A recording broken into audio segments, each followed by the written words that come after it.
मैं सबसे पहले आज समाजवादी पार्टी में शामिल हो रहे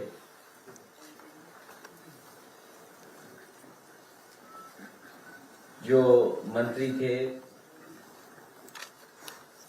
वन विभाग को देख रहे थे, आज पुनः समाजवादी पार्टी में आप शामिल हो रहे हैं। आदरणीय दारा सिंह चौहान जी का मैं बहुत बहुत स्वागत करता हूँ, बहुत बहुत बधाई देता हूँ। साथ ही साथ उनके बड़ी संख्या में लोग आए हैं,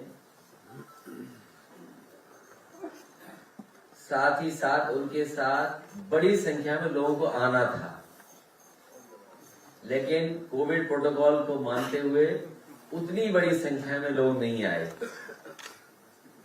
और हम लोगों ने जानबूझ करके रोका कि इधर हम सब मिलकर के प्रोटोकॉल को मानेंगे, प्रोटोकॉल के जो नियम हैं उनको अपनाएंगे। लेकिन यहाँ जितने लोग बैठे हैं ये वो साथी हैं जो अपने आप में नेता है, न केवल अपने गांव के बल्कि आसपास के क्षेत्र में भी प्रभाव छोड़ने वाली ये नेता है। मैं एक एक दारा सिंह चौहान जी के साथ आए हुए साथी का बहुत बहुत स्वागत करता हूं, बधाई देता हूं इस लड़ाई में जो आप साथ देने आए हैं।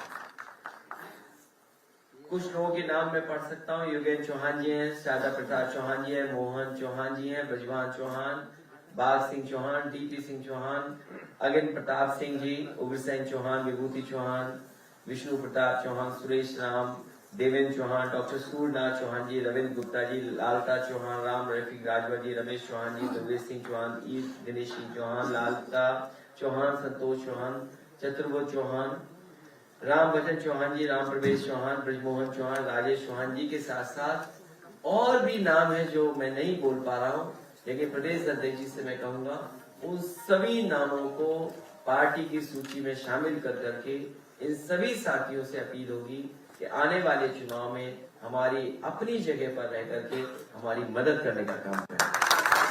दूसरे डॉक्टर आर.के. वर्मा जो विधायक हैं उनका मैं स्वागत करता हूं, बधाई देता हूं कि इस लड़ाई में आप साथ देने आए हैं। ये बहुत बड़ी लड़ाई है जिसमें आप सब लोग मिलकर के समाजवादी पार्टी का सहयोग कर रहे हैं। समाजवादी पार्टी के गठबंधन के लोगों का आप सहयोग और मदद करने का काम कर रहे हैं। और मैंने कई मौकों पर कहा कि हम सब साथ आए और भारतीय जनता पार्टी की जमानत जब्त कराएं।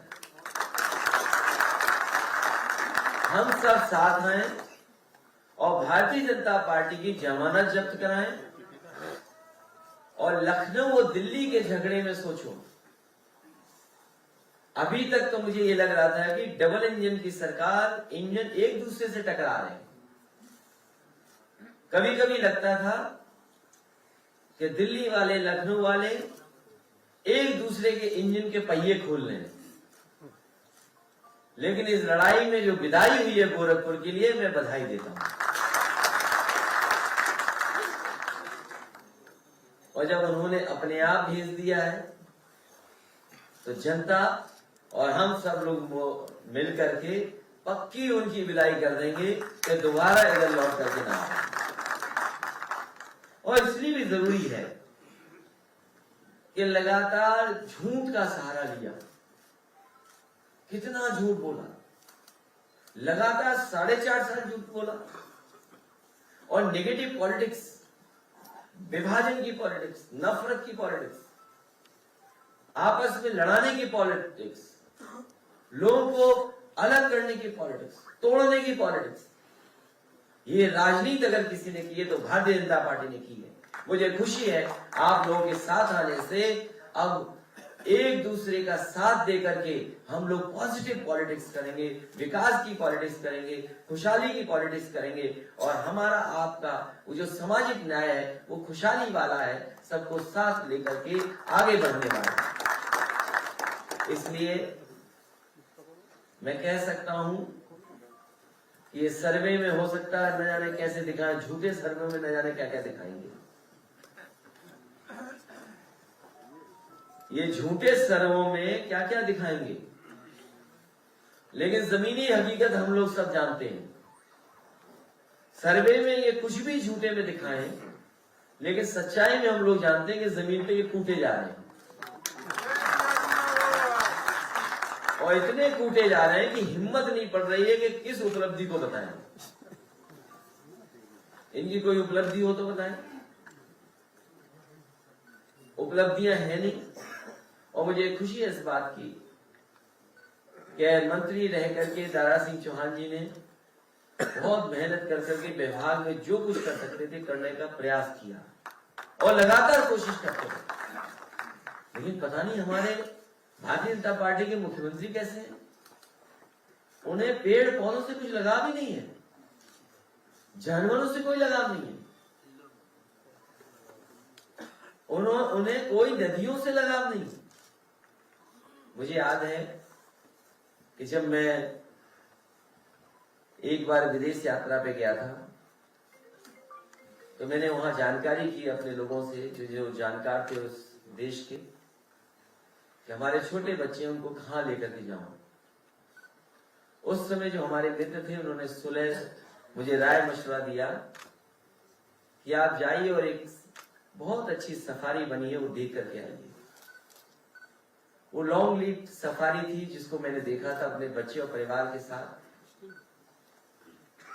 और मैंने उसी समय मन बना लिया था कि जब कभी समाजवादी सरकार बनेगी, जो नेताजी ने काम शुरू किया था उस काम को पूरा कर करके उससे भी अच्छी एक लाइन और एनिमल सफारी बनाने का काम करेंगे। मुझे अच्छा लगा उस दिन जब आप मंत्री की हैसियत से उसको उद्घाटन करने गए, और अगर आप नहीं चाहते तो शायद उद्घाटन नहीं होता। हमारे भारतीय जनता पार्टी के मुख्यमंत्री उद्घाटन ही नहीं करना चाहते थे। मैं देखता था वहां एक डायरेक्टर आया, दूसरा डायरेक्टर आया, एक तारीख दी, दूसरी तारीख दी, डायरेक्टर हट गया, दूसरा डायरेक्टर आ गया, फिर तीसरा डायरेक्टर आ गया, तारीखें बदलती रही। लेकिन इन्होंने हिम्मत करके और पूरी बहादुरी के साथ उस लायन सफारी का उद्घाटन किया, एनिमल सफारी का उद्घाटन किया। और सबसे बड़ी बात ये थी कि आपने नेताजी और समाजवादी पार्टी को कहा कि इन्हीं की वजह से इतनी अच्छी लाइन सफारी बनी। मुझे उसी दिन लग गया था कि अब इनको साथ लाना है, क्योंकि हम संजय चौहान जी को ला रहे थे, साथ आगे बढ़ा रहे थे। हमारे डॉक्टर संजय चौहान हैं जिनके दल को हम साथ लेकर के आगे बढ़ रहे थे। लेकिन जिस दिन मैंने इटावा का वो भाषण सुना, इसलिए कोई कुछ कहता है, ये भारतीय जनता पार्टी वाले अंग्रेजी की कहावत ही नहीं जानते। कहावत जानते भी होंगे तो डिप्रेशन में चले गए, डैमेज कंट्रोल में चले गए, तो समझ में नहीं आ रहा होगा। एक अंग्रेजी में कहावत है, strike the iron when it is hot. तो हमने तभी इनको लिया अपने साथ जब हमें लाना था। इसलिए भारतीय जनता पार्टी के लोग और हमारे पत्रकार साथियों, सवाल इधर उधर वाले मत करो। अंग्रेजी की कहावत है, strike the iron when it is hot. हमें तो उसी दिन अच्छा लगा था कि जब आपने लायन सफारी का उद्घाटन किया और वो काम भी आगे बढ़ाए जो कभी समाजवादियों ने काम किए थे। बर्ड फेस्टिवल, कौन करता है बर्ड फेस्टिवल? हमारे मुख्यमंत्री जी को पता नहीं किससे प्यार है। कभी कभी तस्वीर तो आती है, हमें डर लगता है उस तस्वीर को सही मानो कि बुरा मानो या गलत मानो। कभी कभी एक तस्वीर चलती है डिजिटल प्लेटफॉर्म पे, तो वो किसी को गोदी में बैठाए हुए हैं। अरे भाई जानवर क्यों बदल रहे हो? कौन किसको गोदी पे बैठाए वो नहीं पूछ रहा हूं मैं। क्या नाम बदल देते हो आप लोग? इसलिए कभी कभी डर लगता है जो सोशल मीडिया है, उस सोशल मीडिया पे क्या चल रहा है, वो सच है कि नहीं सच है, इसलिए वो आप तय कर लो। लेकिन समाजवादी सरकार ने पहली बार बर्ड फेस्टिवल का आयोजन किया गया, चंबल के किनारे किया गया, और दुनिया के बड़े बड़े देशों से लोग आए, बड़ी संख्या में लोग आए। उस काम को आगे बढ़ाया आपने। लखीमपुर में भी बर्ड फेस्टिवल हुआ, लेकिन लाख प्रयास के बाद वो वर्ल्ड फेस्टिवल दोबारा नहीं होगा। बताओ, जिन्हें पेड़ पौधों से प्यार ना हो, जिन्हें अपनी नदियों को साफ करने में लगाव ना हो, जिन्हें पक्षियों से ना कोई प्यार हो, वो आखिरकार जनता से और हमारे जो पिछड़े हैं, गरीब हैं, उनके दुख और तकलीफ कैसे समझेंगे? कैसे समझेंगे? और अभी मैंने देखा तस्वीरें, कैसे बेमन तस्वीरें थी, वो खिचड़ी खा रहे थे। कितने बेमन से खिचड़ी खाई जा रही थी, खाना खाया जा रहा। उन्हें याद आ रहा होगा कि हमने शैम्पू नहीं भिजवाया, साबुन नहीं भिजवाया। साबुन और शैम्पू भिजवा देते तो थोड़ा सा मन ठीक होता तो खाते। आखिरकार जिम्मेदार कौन है? अगर गरीब आज शैम्पू साबुन से, या उसके पास तेल नहीं है, खाने पीने के सामान नहीं है, कपड़े नहीं है, महंगाई है, तो आज का जिम्मेदार कौन है? जिम्मेदार मुख्यमंत्री हैं। इनकी सरकार है, डबल इंजन की सरकार है। अगर वो संपन्न होते तो वो अच्छे कपड़ों में होते, साफ सुथरे होते, और उनके साथ बैठने में उन्हें भी सम्मान लगता, क्योंकि जानते थे कि गरीब है, हो सकता है 2 दिन 3 दिन से न नहाया हो, परेशानी में रहा हो, वो जानता नहीं है। इसीलिए साबुन और शैम्पू भिजवाए थे। और वोट के बहाने देखो वो कहानी क्या थी, बहेलिया वाली कहानी। कुछ बहेलिया वाली कहानी है जिसमें दाना डाल के पकड़ते हैं। कौन नहीं जानता ये बात? वोट के लिए देखो खिचड़ी खा रहे हैं। इसलिए हर वर्ग के लोग समझ गए हैं कि वोट के लिए सब कुछ कर रहे हैं। इसलिए सब साथ आए और भाजपा की जमानत जब्त कराएं, यही हमारा निवेदन है। एक बार फिर मैं आपका स्वागत करता हूं और आपको भरोसा दिलाता हूं, जो हमारे मुद्दे रहे हैं कि जाति जनगणना होगी, 3 महीने के अंदर जाति जनगणना करने का काम करेंगे। और उत्तर प्रदेश की जो लाभकारी योजनाएं होंगी, जो लाभकारी योजनाएं हैं, जिसमें पहले भी करने का प्रयास किया था, हाई कोर्ट और सुप्रीम कोर्ट तक लोग पहुंच गए थे पीआईएल कर करके, लेकिन समाजवादी सरकार बनेगी तो अपने पिछड़ों को, दलितों को अगर आबादी के हिसाब से भी उनको लाभकारी योजनाओं से जोड़ना पड़ा, तो समाजवादी पार्टी आगे आकर के उनको आबादी के हिसाब से हक और सम्मान देने का काम करेंगे।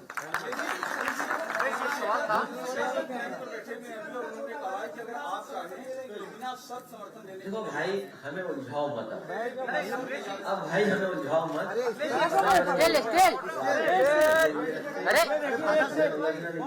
अरे सवाल जवाब चल रहा भाई। अरे भाई भी गिफ्ट मिलेगा कुछ देर में। हमें वो मिलेगा सामान। अरे बैठिए भाई। नहीं, सवाल एक मिनट, ये महसूस सवाल, एक मिनट तुम्हारा नहीं सवाल, हमारा पिछला बहुत अच्छा सवाल था, वो तो मैंने बात ऐसी टाल दी। क्या कर रहे हो भाई? देखिए, ये हमारे साथी जो बोल रहे हैं,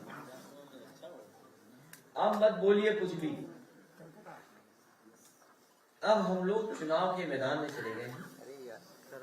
अब चुनाव से पहले हम सब जितना त्याग कर सकते थे त्याग किया, और आज भी त्याग कर रहे हैं हम लोग, हमारी पार्टी के लोग, और हम लोग अभी भी त्याग कर रहे हैं, इसलिए कि हम सब लोगों को साथ लाना चाहते हैं, जोड़ना चाहते हैं। और साथ लाने के लिए हम तो कहते हैं त्याग करें सब लोग। अगर हम लोग त्याग कर रहे हैं तो जो लोग भारतीय जनता पार्टी को हटाना चाहते हैं वो भी त्याग करें।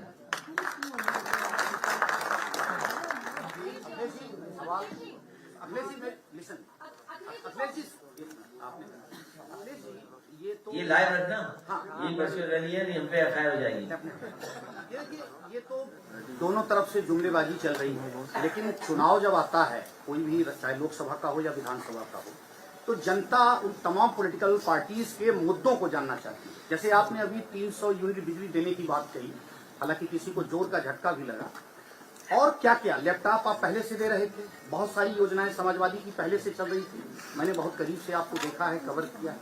लेकिन ये चीज आप बताइए कि वो कौन कौन से और मुद्दे होंगे उत्तर प्रदेश में जो जनता को और समर्पित किए जाएंगे, या पार्टी के, जो समाजवादी पार्टी का जो मुद्दा होगा, बिजली के अलावा जो जाति जनगणना राजभर जी कह ही रहे हैं। एक तो मेरा ये सवाल था। दूसरा, निजी क्षेत्रों में 75% आरक्षण जो है एक राज्य ने दिया है सभी संस्थानों में, ये दोनों सवाल के जवाब। देखिए, अभी हमारा घोषणा पत्र आने वाला है। घोषणा पत्र में बहुत सारी बिंदु ये सब शामिल होंगी कि उत्तर प्रदेश में हम किस तरीके से जनता की सेवा करें, किस तरीके से उत्तर प्रदेश को खुशहाली के रास्ते पे ले जाएं। और जहां तक आज हमारा चौहान समाज इतने बड़े पैमाने पर जुड़ रहा है पार्टी से, उनके तमाम ऐसे सवाल हैं, तमाम ऐसे उनके फैसले हैं जिनके पक्ष में समाजवादी पार्टी खड़ी है, उनको भी हक और सम्मान मिले, उस पर समाजवादी पार्टी काम करेगी। और जहां बड़े बड़े सवाल हैं प्राइवेट को, ये स्वाभाविक है, भारतीय जनता पार्टी की स्ट्रेटेजी है। ये पिछड़े और दलित तो सब समझ गए हैं कि ये भारतीय जनता पार्टी की स्ट्रेटेजी है कि धीमे धीमे सब चीजें प्राइवेट कर दो। जब प्राइवेट कर दोगे तो अपने आप बाबा साहब भीमराव अम्बेडकर जी के दिया हुआ संविधान पूरा का पूरा बर्बाद हो जाएगा, खतरे में पड़ जाएगा। जैसे जैसे प्राइवेटाइजेशन होगा वैसे वैसे आरक्षण खत्म हो जाएगा। ये भारतीय जनता पार्टी की सोची समझी रणनीति है, उससे जागरूक हो गए। केवल यही नहीं है, आप स्ट्रेटेजी देखिए, पहली सूची आती है, भारतीय जनता पार्टी कहती है कि सबसे ज्यादा हम पिछड़ों को सीट दे रहे, अरे इस बार पिछड़े सब जागरूक मिलोगे। माननीय राष्ट्रीय अध्यक्ष जो उन्होंने जारी की है उसमें सामाजिक न्याय का पूरा ख्याल रखा है। जो मुख्यमंत्री पूरे 4.5 साल ये कहता हो सबका साथ सबका विकास, फिर उतर आए वो 80-20 पर, और फिर अब इस सवाल पर उतर के आए, वो दूर न जाए। गोरखपुर यूनिवर्सिटी में जो भर्ती हुई है उसका सामाजिक न्याय बता दीजिए, क्या किया उन्होंने सामाजिक न्याय, केवल एक जगह बता दीजिए। दूसरा, AKTU जो क्रांत साहब के नाम पर यूनिवर्सिटी है, उसमें जो भर्ती हुई वो बता दें। अभी कल मैं किसी का भाषण सुन रहा था, कहा कि जो भर्तियां हो रही वो खुली छूट है भर्तियों की। इसलिए मुख्यमंत्री से ज्यादा झूठ कोई नहीं बोल सकता। अब जनता ने समझ लिया है कि भारतीय जनता पार्टी के मुख्यमंत्री झूठ बोलते थे, भारतीय जनता पार्टी के अपने लोग भी उनसे दुखी हैं। वो भारतीय जनता पार्टी के सदस्य नहीं है, तभी टिकट मांग रहे थे। जो मुख्यमंत्री टिकट मांग रहा हो, उसके मन की टिकट न मिली हो, जिसे संतों ने और गुरुओं ने कहा हो कि अगर आ गए फैजाबाद तो विदाई कर देंगे, उनकी भारतीय जनता पार्टी ने विदाई कर दी गोरखपुर भेजकर।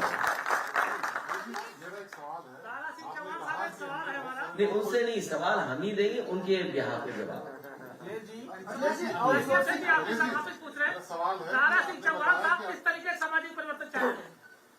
जो बाबा साहब भीमराव अम्बेडकर जी ने रास्ता दिखाया,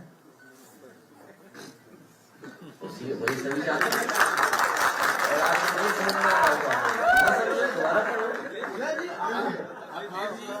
लखनऊ में रह के इतना नहीं जानते, इतनी प्रतिमाएं लगी बाबा साहब की, दो दीवार फूले भी लगी हुआ, और माननीय काशीनाथ भी खड़े।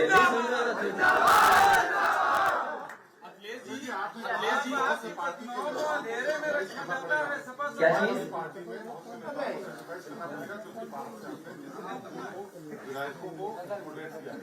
आपको नहीं लगता कि इससे नाराजगी बढ़ेगी, उनको कैसे संभालेंगे? क्या उनके लिए योजना कोई है? उनके लिए योजना बहुत बड़ी है, अभी बता दूं। उनके लिए योजना है सरकार ही योजना है। हमारे आंदोलन समाजवादी विचारधारा से जुड़े लोग हैं, वो जानते हैं कि समाजवाद को खतरा है, इस देश के लोकतंत्र को खतरा है, इस देश के संविधान को खतरा है। जो समाजवादी हैं वो इस बात को पहचानते हैं, और मुझे खुशी है इस बात की कि बड़े पैमाने पर समाजवादियों ने स्वागत किया है दारा सिंह चौहान जी का और हमारे स्वामी प्रसाद मौर्य जी से लोग। और पहली बार नहीं, आप हमारे बगल में संजय चौहान जी बैठे हैं, पूरा प्रदेश घूमे।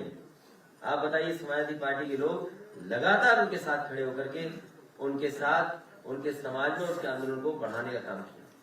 अभी हमारे पास रामपाल भी आ गए हैं, बताइए, यहाँ नहीं दिखाई दे रहा आपको कुछ?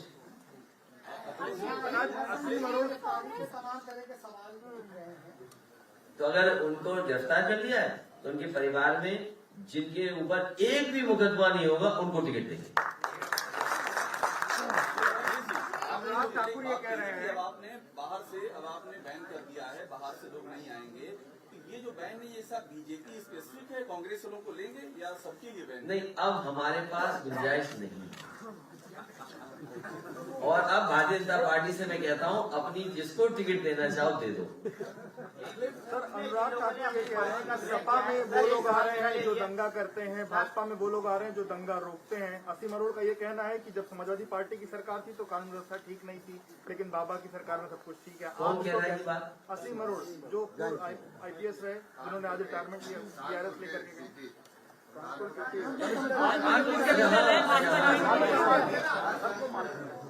नहीं, मैं बात समझ, दो बात कह रहे थे ना भाई। अनुराग ठाकुर अलग चीज है, असीम अरोड़ अलग चीज है। अनुराग ने असीम को लेकर के ही ये बात कही। अच्छा, दोनों एक साथ रहे होंगे। अनुराग ने असीम को लेकर। आप देखिए, आप उत्तर प्रदेश के पत्रकार हैं, आप उनके सवालों के चक्कर मत पड़ा करें। आप उत्तर प्रदेश की जनता का हित देखिए। जब अनुराग ठाकुर जैसे मंत्री आपसे कुछ कहें, आप उससे पूछिए कि जिस विभाग में आप मंत्री थे या जिस विभाग में मंत्री हैं, आपने उत्तर प्रदेश को क्या दिया, ये बताइए पहले तो। और जो समाजवादी सरकार में जो काम करके दिखाए हैं उसकी आप कल्पना नहीं कर सकते।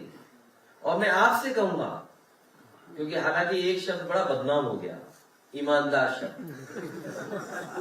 अगर आप बहुत निष्पक्ष और ईमानदार पत्रकार हैं तो NCRB का आंकड़ा निकालिए और अगली बार वो बोले तो उनके मुंह पे चिपका देना। और दूसरे एक और का एक अधिकारी, तो सोचो वर्दी में कैसे कैसे लोग छिपे हुए थे। वर्दी में यही बात तो मैं कहता हूं पहले दिन से। क्या पंचायत का चुनाव आप भूल गए? पंचायत का चुनाव जब हुआ था उत्तर प्रदेश में, मैंने कहा था कि भारतीय जनता पार्टी के लिए जिलाधिकारी और पुलिस कप्तान मिलकर के चुनाव लड़ रहे हैं। और उसको आपने देखा कि उत्तर प्रदेश की बहनों के साथ, उन माताओं के साथ क्या घटना घटी। कोई कल्पना कर सकता है आज के समय पर एक बहन के कपड़े फाड़ दिए जाए, एक बहन की साड़ी छीन ली जाए? और आज के समय पर वो भूले लखीमपुर में भारतीय जनता पार्टी के गृह राज्य मंत्री के बेटे ने किसानों को कुचल दिया। ये कहां हुआ ऐसा? और गोरखपुर कैसे भूल जाओगे आप, जहां पर एक व्यापारी को पुलिस ने मार मार के मार दिया। ये पुलिस के लोग वो थे जिन्होंने लगातार अन्याय किया, अपने सरकारी लोगों को, सरकार के लोगों को खुश करने का काम किया, और आज उन्हें इनाम मिल रहा है। जहां कहीं भी इनाम मिलेगा उनकी जमानत जब्त होगी। कहीं तो चुनाव लड़ने जाएंगे, वहीं पर जमानत जब्त होगी। आप लगातार पिछड़ों की बात कर रहे हैं, लगातार नहीं, पिछले नहीं, हम प्रोग्रेसिव लोग। हाँ, आप प्रोग्रेसिव बात कर रहे हम हैं। प्रोग्रेस, आप बात फर्क समझिए। अब पहले सवाल पूछो, फिर फर्क मेरा समझिए। सवाल सिर्फ इतना है कि अभी जितने भी लोग हैं, जो भी बातें यहाँ आ रही है, पिछड़ों, दलितों और OBC की आ रही है, अभी बात 80 और 20% की हुई थी। मेरा सवाल आपसे ये है कि जो अगड़े हैं, और अगड़ों में भी जो गरीब हैं, वंचित है आर्थिक रूप से या किसी भी, उनके लिए किस तरह की योजनाएं आप लाएंगे? ये पत्रकार भाई, अब कुछ समझेंगे तुम अभी तक? मैंने कल भी कहा कि जब से ये लोग सब आए हैं साथ, और जब से गठबंधन हुआ है, 80% लोग हमारे साथ हैं, और आप जैसे लोग 20% खिलाफ हैं। समझ नहीं पा रहे बात को। तो बताओ 100 में 100 है हमारे साथ की नहीं है? इसीलिए भारतीय जनता पार्टी उत्तर प्रदेश से साफ होगी, यही फर्क साफ। हम लोग प्रोग्रेसिव लोग हैं। देखिए बात को समझिए, बात को समझिए। सपा कार्यालय के बाहर एक आदमी आत्महत्या करने का प्रयास किया, ये कह करके कि हमें टिकट नहीं मिला, और सपा के अधिवक्ता कह रहे हैं कि उसे बीजेपी ले भेजा है ये करने के लिए। अभी हम जानकारी कर लेंगे कि वो असली आदमी, भारतीय जनता पार्टी कुछ भी कर सकती है चुनाव से पहले। इसके लिए तैयार रहिए आप लोग। एक मिनट, आप चुनाव से पहले तैयार रहिए। यहाँ कोई भारतीय जनता पार्टी का भी आ सकता है, और आप में से सब लोग जानते हो कौन भारतीय जनता पार्टी का बैठा हुआ है।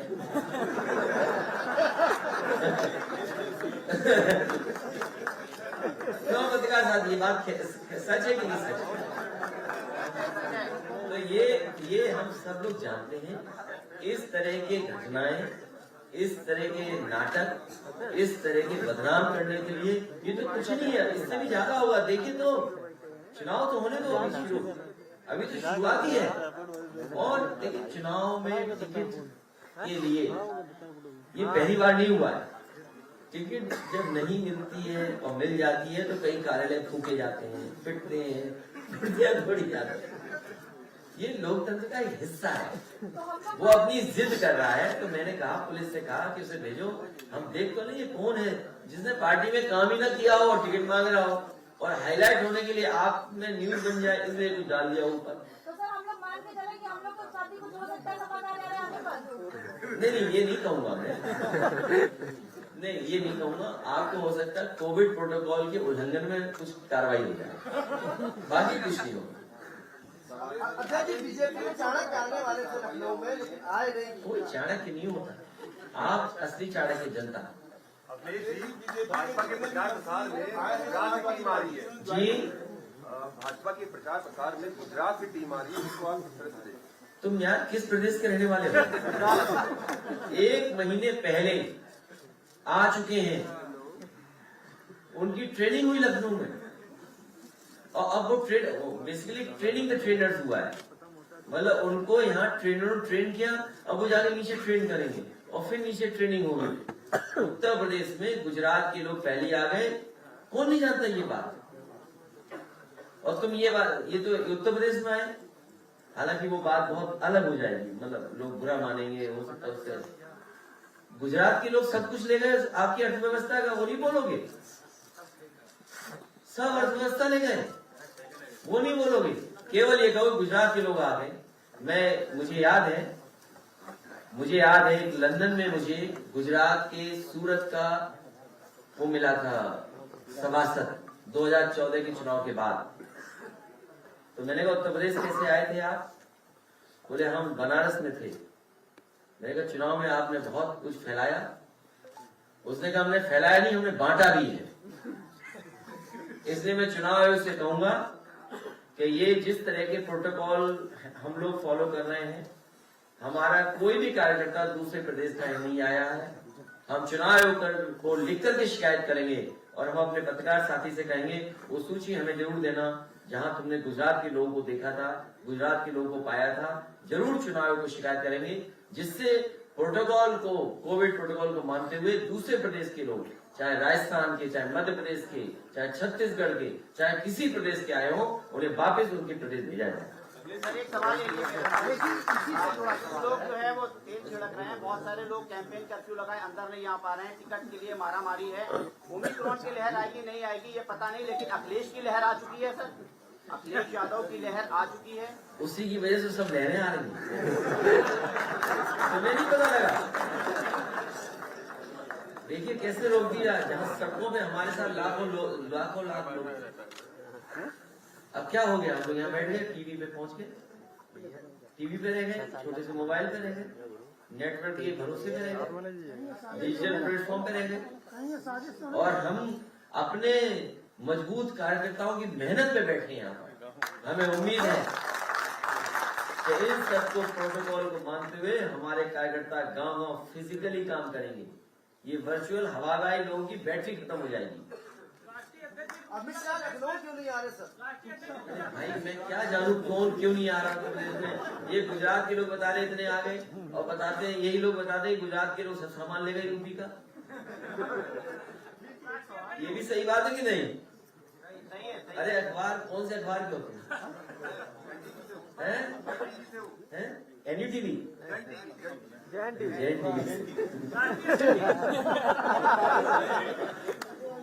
जेएनटीवी से, जेएनटीवी तो बीजेपी का है। हाँ वही है, जेएनटीवी उन्हीं का है। किसका इन्वेस्टमेंट है इसमें? अरे बता दिया करो ना क्या है।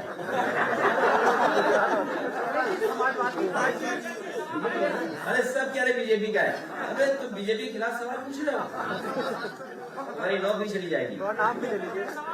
सवाल चला गया, खपत हो रही है। कैसे पता आपको? इसका हम कुछ नहीं कह सकते, ये आपस में तय कर पता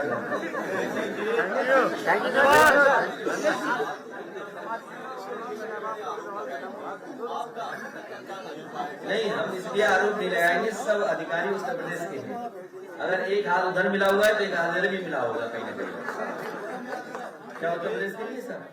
पूरे उत्तर प्रदेश के अधिकारी जानते हैं कि उत्तर प्रदेश के चुनाव आयोग है, इसीलिए निष्पक्ष चुनाव आयोग करा रहे हैं, निष्पक्ष चुनाव होने जा रहा है। लेकिन गुजरात के लोगों को वापस नहीं भेजा तो निष्पक्ष चुनाव नहीं है। अध्यक्ष जी, आपने जिन अधिकारियों को हटाने की ये सच है, उसकी तस्वीर भी आप लोगों के पास होगी कि गुजरात के लोग यहाँ ट्रेनिंग कर रहे थे। मैं आज ही जारी करूंगा वो सब फिल्म पिक्चर, सोशल मीडिया पे आई थी वो पिक्चरें कि गुजरात के लोगों ने यहाँ पर ट्रेनिंग ली थी, यहाँ पर अफवाहें फैलाने के लिए, साजिश करने के लिए, झूठ फैलाने के लिए, लोगों को पैसा बांटने के लिए और लोगों के बीच में नफरत फैलाने के लिए। मैं आज ही चुनाव आयोग को इस बात की शिकायत करूंगा। अध्यक्ष जी, जिन अधिकारियों को आपने हटाने की बात करी थी, तो अभी भी कैसे बनेगा? जिन अधिकारियों को आपने हटाने की बात करी थी, 4-6 अधिकारियों के नाम दे रहे थे, वो तो आज भी बने हुए चुनाव। तो अब वो टिकट का इंतजार कर रहे हो, कहाँ से टिकट मिलेगा? क्या कह सकते हैं? हम तो शिकायत ही कर सकते हैं। और अगर चुनाव आयोग नहीं मानेगा तो नहीं मानेगा। हमें उम्मीद है चुनाव आयोग निष्पक्ष काम करेगा, गुजरात के लोगों को वापस भेजेगा।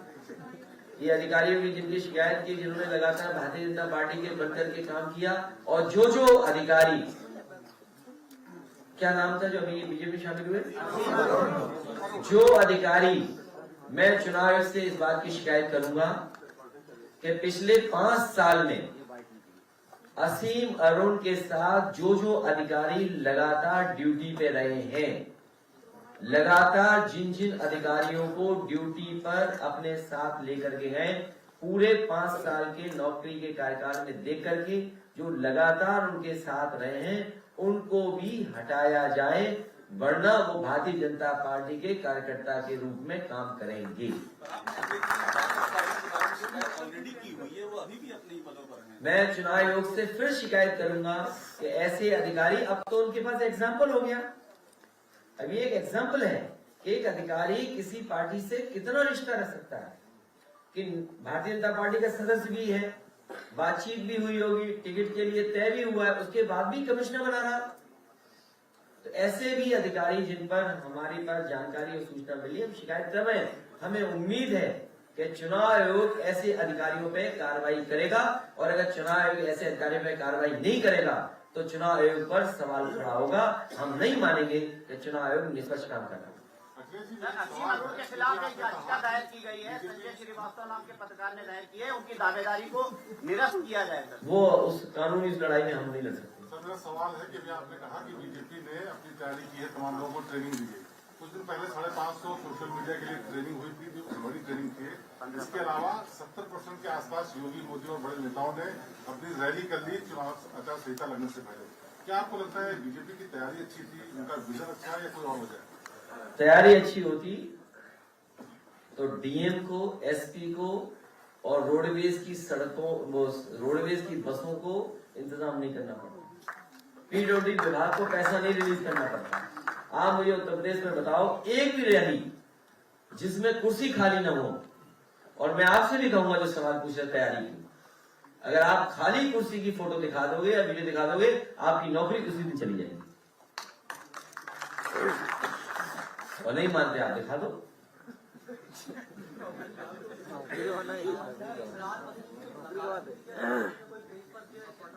नहीं, जो हमारी बात थी हमने पूरी कह दी, जो हम दे सकते थे हमने कह दिया। अब उनको स्वीकार करना था, नहीं किया स्वीकार। क्या खाली कुर्सियां नहीं बीजेपी की रैलियों में? क्या नहीं? बताइए, कानपुर में जब व्यापारी सम्मेलन था कितनी कुर्सी खाली थी? बताइए, किसी रैली को बता दो। और मैं तो पंजाब के किसानों को बधाई दूंगा, एक भी किसान नहीं आया, पूरी कुर्सी खाली थी, पूरा मैदान खाली था। सर, असीम अरुण ने कहा है कि 5 साल में कोई अधिकारी का फोन नहीं है कि किसी जो है मुजरिम को छोड़ा जाए। क्या कहते हैं? अब बीजेपी में रंग जाओगे तब जो कहोगे बीजेपी वो कहोगे। और सुनिए, जिस विभाग में वो थे उसमें एक अधिकारी ने आत्महत्या की थी, पता कर लेना, पता कर लेना।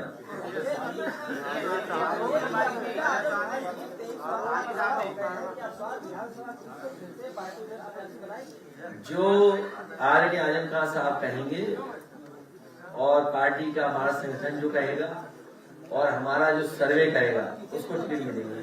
अगर आपके पास कोई सर्वे तो दे दो हमें, हमारी मदद कर दो इसमें। चुनाव के इस दौर में मुहाने पर आजम खान साहब का अनुभव और उनकी कमी को कितना महसूस कर रहे हैं? डिजिटली है प्रोग्राम पूरा, और वो साथ रहते तो और अच्छी बात थी, लेकिन इधर चौहान, इधर पटेल, उधर पाल साहब, इधर चौधरी जी, उधर हमारे प्रदेश अध्यक्ष, क्या वो बीमार है?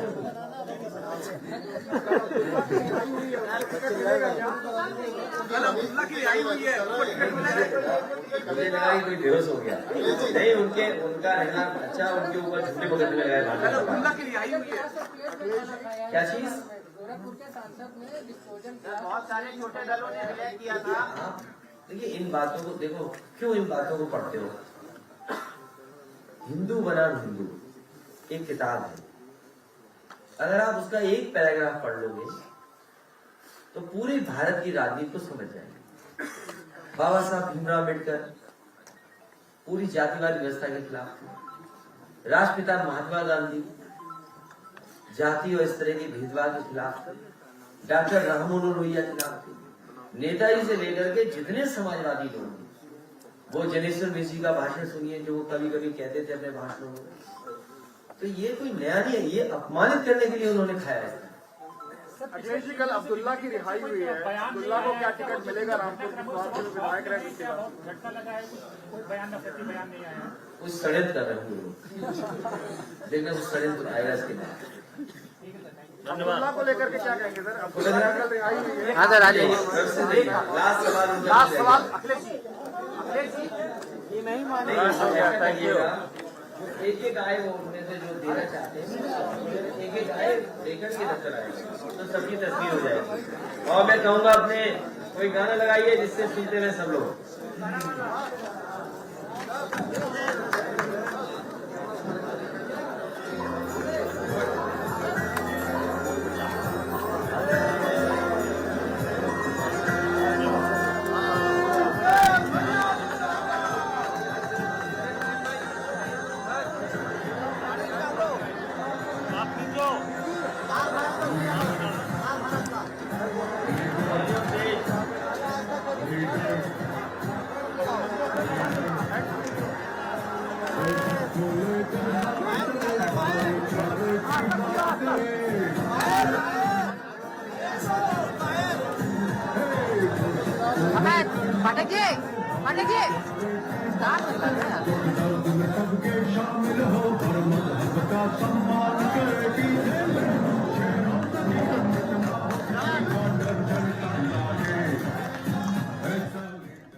तो अखिलेश यादव ने बीजेपी पर निशाना साधा है। लखनऊ में प्रेस वार्ता के दरमियान आज दारा सिंह चौहान, पूर्व मंत्री, वो शामिल हुए हैं समाजवादी पार्टी में।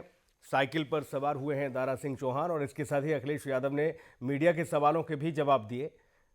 पहले स्वामी धर्म सिंह सैनी के बाद अब दारा सिंह की बारी, वो भी साइकिल पर सवार हो गए हैं।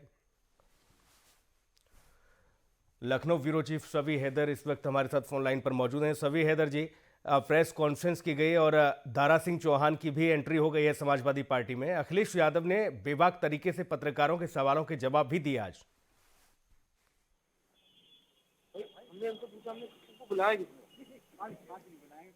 सभी हैदर जी, आवाज मिल रही है आपको? जी, मैं सुन पा रहा हूँ, एक बार फिर से। बहुत सभी हैदर जी, आज दारा सिंह चौहान भी साइकिल पर सवार हुए हैं और इसके साथ अखिलेश यादव ने प्रेस वार्ता जो की उसमें पत्रकारों के सवालों के बेबाकी से जवाब दिए। उन्होंने कहा कि सबको मिलकर साथ आना है, बीजेपी की जमानत को जब्त कराना है। बिल्कुल, देखिए, आज की ज्वाइनिंग दारा सिंह चौहान की ज्वाइनिंग है। वन मंत्री थे योगी सरकार में, इसके अलावा आर.के. वर्मा है, अपना दल के विधायक हैं, उन्होंने भी समाजवादी पार्टी को ज्वाइन किया है। कोविड प्रोटोकॉल के चलते कल परसों पिछले 2-3 दिन में जिस तरीके से पुलिस की सख्ती बढ़ी है और प्रशासनिक जो कोविड नियमों को लेकर समाजवादी पार्टी के बाहर लोगों के चालान काटे गए हैं या किसी भी तरीके की भीड़ और गैदरिंग को जो है वो इकट्ठा नहीं होने दिया जा रहा है, उसको ये आज एक संक्षिप्त ज्वाइनिंग कराई गई है दारा सिंह चौहान की। और सीधे तौर के ऊपर समाजवादी पार्टी के राष्ट्रीय अध्यक्ष अखिलेश यादव ने बहुत कई गंभीर चीजों को, कई गंभीर मुद्दों को उठाया है। सीधे तौर पर मुख्यमंत्री योगी आदित्यनाथ पर हमला किया है और सबसे बड़ी बात और जो निशाने पर हैं वो योगी आदित्यनाथ जी हैं। लगातार तंज कस रहे हैं अखिलेश यादव, पार्टी ने उनको चुनाव से पहले घर भेज दिया है। जिस तरह से अयोध्या से चुनाव लड़ने की थी, मथुरा से चुनाव लड़ने की बात थी और अंततोगत्ता उनको गोरखपुर सदर का टिकट मिला है। तो एक तो सुनील मेन मुद्दे पर, मेन फोकस, मेन टारगेट पर योगी आदित्यनाथ है। उसके बाद फिर उन्होंने सवाल पूछा कि साहब इस सरकार में बर्ड फेस्टिवल पार्टी की सरकार में हुआ करता था, वो नहीं हुआ, आखिर क्या कारण है कि प्रकृति से जो है भारतीय जनता पार्टी की सरकार को प्रेम नहीं। बहुत सारी बातों को उन्होंने बहुत बेबाक तरीके से रखा। पत्रकारों ने जो सवाल उठाए, जो मुद्दे पूछे, वो भले ही जितने विचलित करने वाले, लेकिन उन्होंने उन सभी सवालों का जवाब दिया और उन्होंने नया आरोप लगाया। और थोड़ी देर बाद वो सोशल मीडिया इस आरोप को सबूत के साथ पेश करेंगे। उनका कहना है कि गुजरात से बहुत सारे लोग आए हैं और मास्टर ट्रेनर, गुजरात के मास्टर ट्रेनर को बुलाया गया है और उन्होंने उत्तर प्रदेश का जो Bharatiya Janata party UP IT cell है उसको ट्रेनिंग दी है और वो ट्रेनर सब पूरे प्रदेश में ट्रेनिंग देकर एक माहौल तैयार करने की बात कर रहे हैं। असीम अरुण, जिन्होंने अभी वीआरएस लेकर भारतीय जनता पार्टी को ज्वाइन किया है, उनके 5 साल के कार्यकाल को पूरी तरीके से उनके साथ जो अधिकारी उनके साथ शाना बशाना थे, उनको जो है वो उनकी पोस्टिंग से हटाने की बात कही है। उन्होंने आरोप लगाया कि किस तरीके से जिले के कप्तान और जिलाधिकारी ने मिलकर पंचायत चुनाव में धांधली कराई है। उन सारी चीजों को देखते हुए उन्होंने चुनाव आयोग से अपील की है कि चुनाव आयोग इन सारी चीजों को, अगर अपनी जो गरिमा है और अपनी जो साख है उसको अगर बचाना चाहता है तो इन सारी चीजों पर इनके जो मुद्दे हैं उन चीजों को सुना जाए और उस पर कार्रवाई की जाए। बिल्कुल जाहिर तौर पर, लेकिन समाजवादी पार्टी ने जो कसरत की है, जो कमर कसी है बीजेपी को खदेड़ने के लिए प्रदेश से, ऐसे में सबसे बड़ी चुनौती आपकी नजरिए से क्या, शबी हैदर जी, समाजवादी पार्टी? बिल्कुल देखिए, बड़ी चुनौती समाजवादी पार्टी के सामने इस समय जो सबसे बड़ी चुनौती है, अब जब चुनाव प्रचार पीक पर है और वोटिंग डालने की उल्टी गिनती शुरू हो चुकी है, प्रत्येक का मतदान बिल्कुल सर पर है, ऐसे में जो प्रशासनिक सख्ती है और जो कोविड नियमों का जो प्रोटोकॉल है उनको फॉलो करने की बात है। और जिस तरीके से आज चीफ इलेक्शन कमिश्नर ने बैठक करके साफ कर दिया है कि आने वाले 7 दिनों तक ये सख्ती बरकरार रहेगी, यानी कि आज उम्मीद थी कि आज से अगर कोरोना का संक्रमण कम हो रहा है, स्थिर है या वो ज्यादा व्यापक नहीं है, तो क्या पॉलिटिकल पार्टीज को चुनाव प्रचार जो है वो करने का अनुमति दी जाएगी। लेकिन ऐसा नहीं है, तो कह सकते हैं सबसे बड़ी चुनौती अपनी बात को वो लोगों तक पहुंचाने के लिए, क्योंकि देखिए आज से अगर 20 साल पहले सुनील बात करें तो टेम्पो हाई होने का नारा लगता था, ठीक है, नेताजी का टेम्पो हाई है, तो वो जो टेम्पो होता है वो टेम्पो आपके पूरे चुनाव प्रचार को आगे ले जाता है, एक प्लस वोट करता है, एक माहौल बनाने की कोशिश करता है। अखिलेश की जो विजय रथ यात्रा था उसने अखिलेश यादव समाजवादी पार्टी का टेम्पो बनाया, जो एक परसेप्शन बना था उसको और थोड़ा सा आगे बनाया और उसको लहर में कन्वर्ट किया। मैंने सवाल पूछा था कि कोरोना का संक्रमण जितनी तेजी से बढ़ रहा है उससे तेजी से सपा का संक्रमण बढ़ रहा है, और क्या ये माना जाए कि अखिलेश की लहर आ चुकी है? तो उनका ये कहना था कि उनकी लहर आ गई है और अब इस लहर को आगे ले जाने की जिम्मेवारी समाजवादी पार्टी के कार्यकर्ताओं की है, डोर टू डोर जाएं। और आज से समाजवादी पार्टी ने डोर टू डोर कैंपेन को भी शुरू किया है, यानी कि कहीं ना कहीं समाजवादी पार्टी के राष्ट्रीय अध्यक्ष इस बात को समझ रहे हैं कि वर्चुअल की जा रही है। वो ये कहते हैं कि ये रैली करना एक बहुत आ रही है, और वर्चुअल रैली तो डेफिनेशन वो समझते थे वो ना हो कि चुनाव आयोग और जो दूसरे सारे नियमों में वर्चुअल रैली की डेफिनेशन कुछ और है। तो कह सकते हैं कि ये एक बदली परिस्थिति है और समाजवादी पार्टी के राष्ट्रीय अध्यक्ष अब ऑफिस घर का कुछ लोगों के ही गिर्द जो है वो मूव कर सकते हैं, सार्वजनिक सभाओं में नहीं जा सकते हैं, बड़ी रैली नहीं कर सकते, से नहीं मिल सकते हैं, क्योंकि इस वक्त अगर हम देखें अखिलेश का जो मैं तरीके से बढ़ रहा है, अखिलेश का जो टेम्पो बढ़ रहा है, अखिलेश की जो लहर जो हवा थी लहर में कन्वर्ट हो चुकी है। उसको देखते के साथ ही अगर पता चलता है कि अखिलेश यादव कहीं जा रहे हैं तो पहले से लोग वहां पर पहुंच जाते हैं। अभी 2 दिन पहले एक मीडिया हाउस की बस में अखिलेश यादव जब जहां जहां पहुंचे वहां उनके पहुंचने से पहले ही उनकी खुशबू पहुंच गई, वहां पर गए है कि अखिलेश यादव का जो ऑरा है वो लगातार बढ़ रहा है, उनका जो है वो लगातार बढ़ रहा है, उनकी जो है वो लगातार बढ़ रही है। उनमें जोश आ जाता है, उमंग आ जाती है, खुश हो जाते हैं, हंसी मुस्कुराहट आ जाती है। तो अब ये सारी चीजें देखिए फिजिकली होती दिखाई नहीं दे रही हैं। तो सबसे बड़ी चुनौती समाजवादी पार्टी अखिलेश यादव के सामने यही है कि वो किस तरीके से अपनी आगे की रणनीति, आगे की बात लोगों तक पहुंचा सके। बिल्कुल, बहुत शुक्रिया अभी के लिए आपका, इस जानकारी के लिए शबी हैदर, बहुत धन्यवाद। इस बुलेटिन में इतना ही। बाकी खबरों के लिए आप बने रहिए C10 न्यूज़ के साथ। नमस्कार।